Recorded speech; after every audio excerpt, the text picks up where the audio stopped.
یہ علماء دیوبند اور قاری طیب صاحب کی کتاب پر گفتگو کی سیریز کا 16واں حصہ ہے۔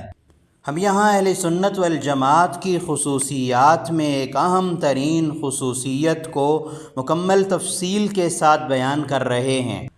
اور وہ یہ ہے کہ اہل سنت والجماعت کے ہاں اور علماء دیوبند کے ہاں ہدایت کے عناصر اور اجزاء دو ہیں۔ ایک آسمانی کتاب ہے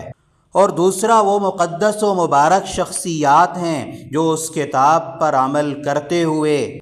اپنے بعد میں آنے والوں کے لیے نمونہ پیش کرتے ہیں۔ اس کے برعکس گمراہ فرقوں کی حالت یہ ہے کہ یا تو وہ کتاب اور شخصیات دونوں کا انکار کر دیتے ہیں، یا صرف کتاب کو لے لیتے ہیں اور شخصیات کو چھوڑ دیتے ہیں، یا اس کے برعکس شخصیات کی اتباع میں غلو کرتے ہیں اور کتاب کو رد کر دیتے ہیں۔ یہی وہ بات ہے جسے ہم قسط نمبر 10 سے لے کر 15 تک تفصیلاً بیان کرتے آئے ہیں، لہذا پہلے اس کو سمجھ لینا اور اچھی طرح ذہن نشین کر لینا ضروری ہے۔ اب یہاں یہ بات عرض کی جائے گی کہ اہل سنت والجماعت کے ہاں وہ مقدس اور مبارک شخصیات کون سی ہیں جن کی اتباع کو وہ لازم سمجھتے ہیں۔ ان میں سب سے اہم ترین اور عظیم ترین مقدس شخصیت وہ محمد صلی اللہ تعالی علیہ وسلم کی ہے۔ اہل سنت والجماعت اور علماء دیوبند اس کو غلط سمجھتے ہیں کہ آپ قرآن کریم کو تو لے لیں جبکہ محمد صلی اللہ تعالی علیہ وسلم کی شخصیت، آپ کی احادیث مبارکہ کا انکار کر دیں۔ آپ صلی اللہ تعالی علیہ وسلم کی اتباع اور آپ کی محبت کے بغیر ایمان نہیں ہے۔ دوسرے نمبر پر آپ کے بعد اہم ترین مقدس ترین شخصیات وہ صحابہ اکرام رضی اللہ عنہم ہیں۔ اہل سنت والجماعت اور علماء دیوبند صحابہ اکرام کی عظمت، ان کی تعظیم اور ان کی اتباع کو بھی ایمان کا حصہ سمجھتے ہیں، بلکہ تکمیل ایمان کا وسیلہ سمجھتے ہیں، کیونکہ ان کی محبت در حقیقت حضور صلی اللہ تعالی علیہ وسلم کی محبت ہی کی فرع ہے۔ اسی کو آپ صلی اللہ علیہ وسلم نے فرمایا تھا، من احبہم فبحبی احبہم، جنہوں نے صحابہ اکرام سے محبت کی تو انہوں نے میری محبت کی وجہ سے ان سے محبت کی، اور جنہوں نے ان سے بغض کیا انہوں نے میرے بغض کی وجہ سے ان سے بغض کیا۔ تاہم یہ فرق ہے کہ آپ صلی اللہ تعالی علیہ وسلم سے محبت اصل ہے اور صحابہ اکرام سے محبت وہ آپ صلی اللہ تعالی علیہ وسلم کی محبت ہی کی فرع اور شاخ ہے۔ یعنی محبت کے جو اسباب آپ صلی اللہ تعالی علیہ وسلم میں اصلاً اور حقیقتاً موجود ہیں، وہی اسباب آپ کے صحابہ کرام میں طبعاً اور فرعاً موجود ہیں۔ اسی لیے قرآن کریم نے صحابہ کرام کو من حیث الطبقہ مقدس، پاک، مطہر، راشد، راضی اور مرضی اور ہادی قرار دیا۔ اسی لیے اہل سنت والجماعت کا عقیدہ ہے کہ صحابہ اکرام سب کے سب عادل ہیں، الصحابۃ کلہم عدول۔ اہل سنت والجماعت اور علماء دیوبند یہ سمجھتے ہیں کہ صحابہ اکرام کی توہین، ان کی تنقیص، ان کی تحقیر اور انہیں برا بھلا کہنا یہ فسق ہے، اور حکومت وقت کی ذمہ داری ہے کہ اس پر سرزنش کرے۔ لہذا صحابہ اکرام کے ساتھ ہمارا تعلق محض تاریخی یا روایتی یا استنادی نہیں ہے، بلکہ یہ عشق اور محبت کے درجے تک ہے۔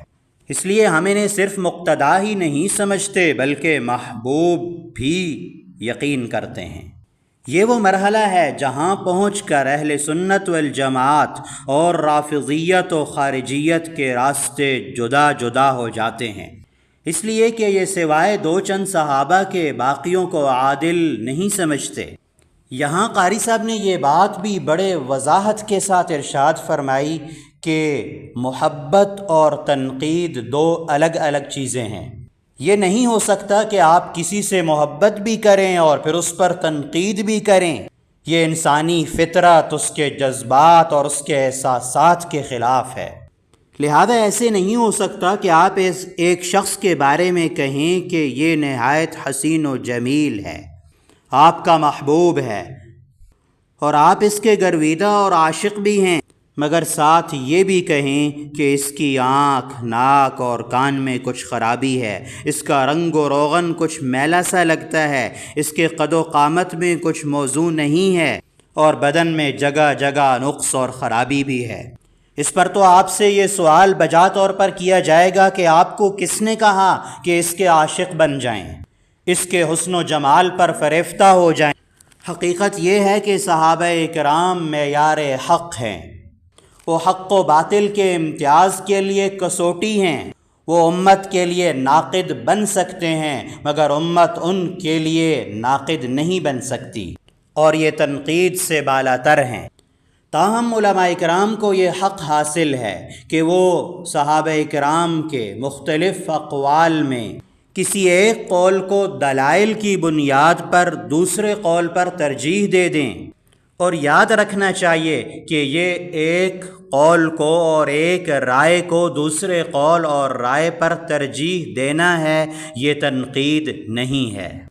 اور علماء کرام جب کسی ایک صحابی کے قول کو ترجیح دیتے ہیں اور دوسرے صحابی کے قول کو اس کے مقابلے میں مرجوح قرار دیتے ہیں،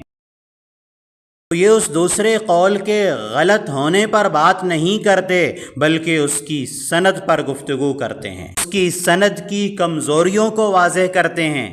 یعنی اگر دو قسم کی احادیث ہوں، دونوں ایک دوسرے کے متعارض ہوں، تو علماء حق ان کے درمیان جو طریقہ اختیار کرتے ہیں وہی طریقہ اقوال صحابہ میں بھی اختیار کرتے ہیں جب ان کے درمیان تعارض پیدا ہو جائے۔ صحابہ کرام کے بعد اہل سنت والجماعت کے ہاں علماء کرام، مشائخ اعظام، راسخین فی العلم، مجتہدین ملت اور علماء ربانی کو بھی پورے ادب اور احترام اور اتباع کی نیت سے دیکھا جاتا ہے۔ لہذا یہ ایک سلسلہ ہے، ایک سند ہے، ایک تسلسل ہے جو ایک عالم حق سے بلا انقطاع محمد صلی اللہ تعالی علیہ وسلم تک پہنچتا ہے۔ اس سے واضح ہوا کہ اہل سنت والجماعت